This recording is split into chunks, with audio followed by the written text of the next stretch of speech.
Thank you very much, Haji. The family of Mzee wetu Mwai Kibaki, the third president of the Republic of Kenya, distinguished guests, the panelists, the professors who have talked to us, and all the people who have come here for this memorial lecture and luncheon for the greatest president of our times, the late Mzee Mwai Kibaki. Good afternoon. I'm really very honored that I was invited to come for this lecture, and I want to thank the professors who spoke here to us about the leadership of Mzee Mwai Kibaki. Mzee Mwai Kibaki is a legend. He's a reference point in matters governance. And anybody who talks about governance in this country, there is reference to his leadership.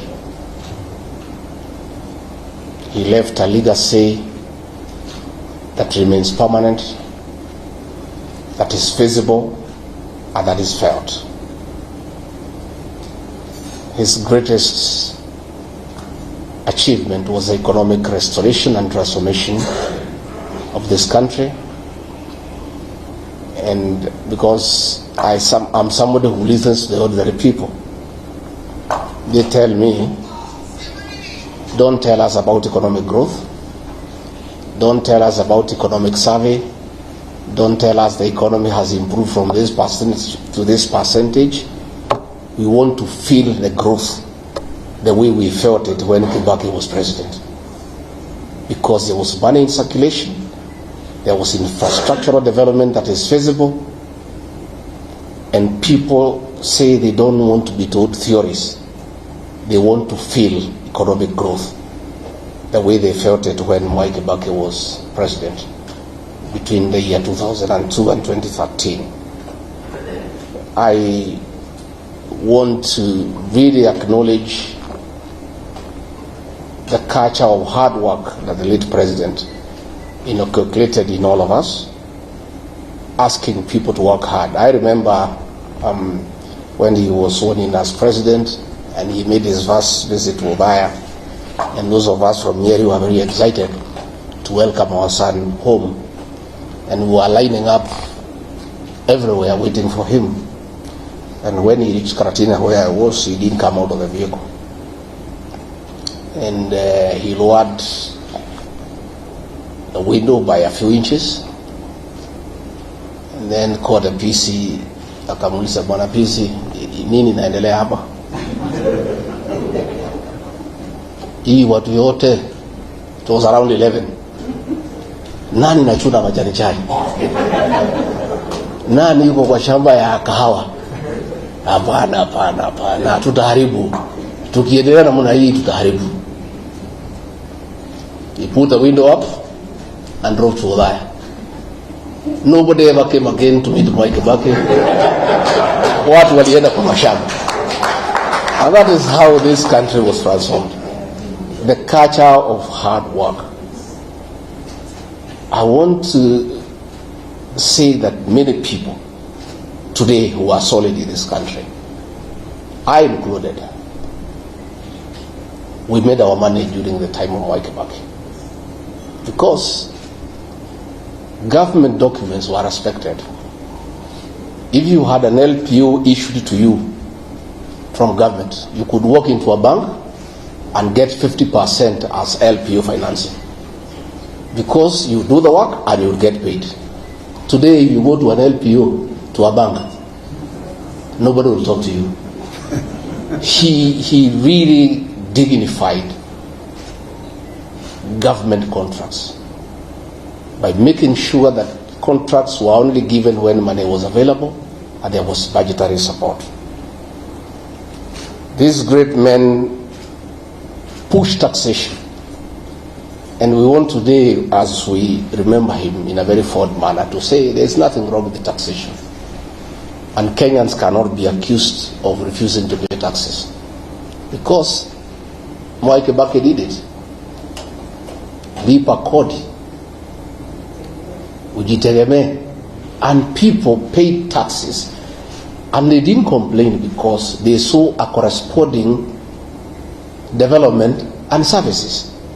Kenyans don't have a problem with paying taxes, but Kenyans have a big problem in paying taxes that they cannot see what the money is doing.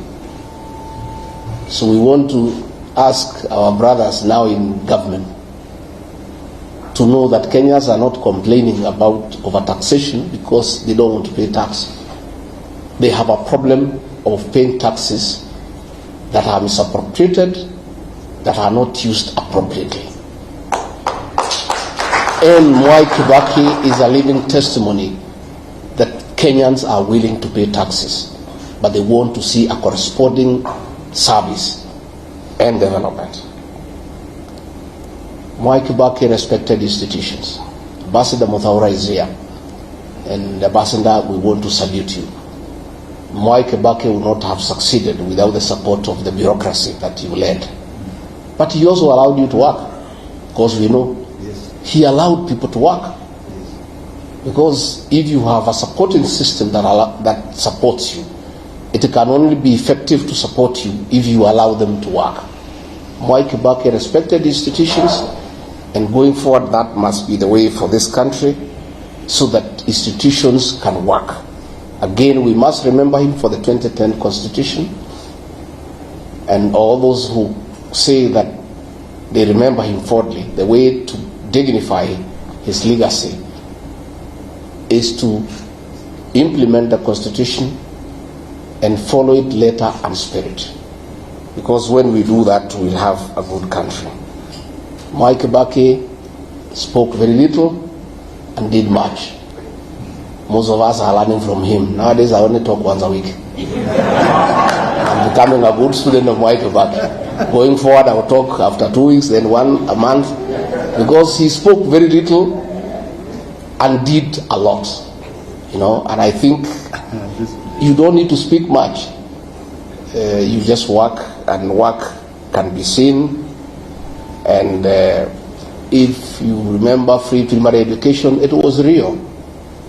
Today it isn't. And Mwai Kibaki didn't have to talk about it.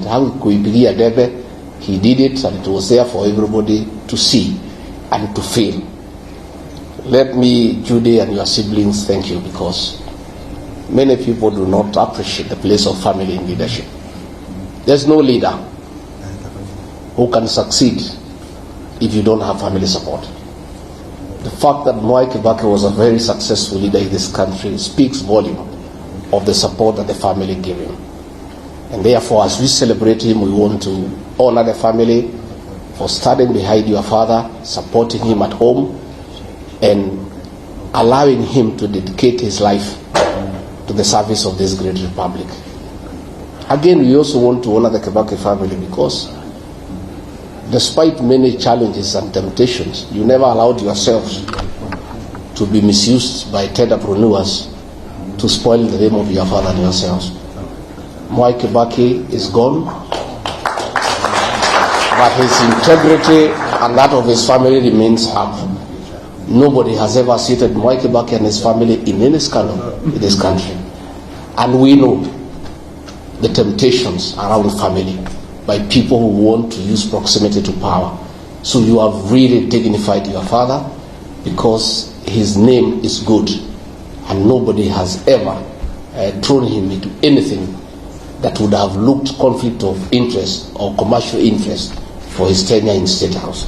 He did a good job, and we want to really salute the family because that is really the way to go. Dr. Mukisa Kitui, we are envious of the cabinet you served at Mwai Kibaki, that you are allowed to speak. Justin Muturi and I can tell you, in the cabinet we served, it's only me and him who could speak. And that is why we have to be edged out. The rest are flower girls and praise and worship choir. So we would have wanted, if things could reverse and we served at Mwai Kibaki, would have enjoyed, because he would have allowed us to contribute, to make meaningful contribution to the management of the affairs of this country. Haji, I've heard you correctly about the place of DP in Othaya, but I'm more concerned not even about DP in Othaya. I am more concerned about the quality of leadership in that constituency that was led by Mwai Kibaki. A graduate of the London School of Economics, the greatest president of all times, a man who represented Othaya with wisdom, a man who was a good debater. Then, when he was gone, the replacement of Mwai Kibaki, like today, it's a shame. Member of Parliament who never speaks in Parliament at all, who hasn't made any contribution on the floor of the House. And Othaya now is a pale shadow of the Othaya under Mwai Kibaki.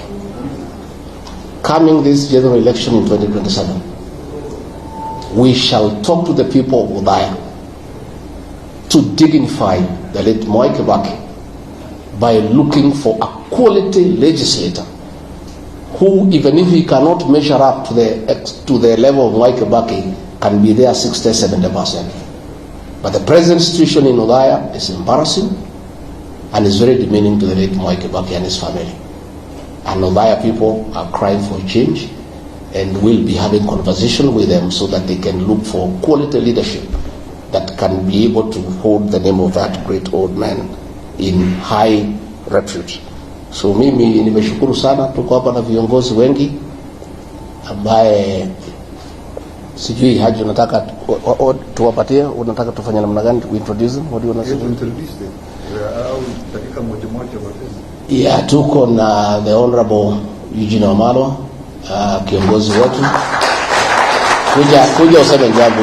His late brother was vice president to Mwai Kibaki, na alikuwa na kizungu mingi sana.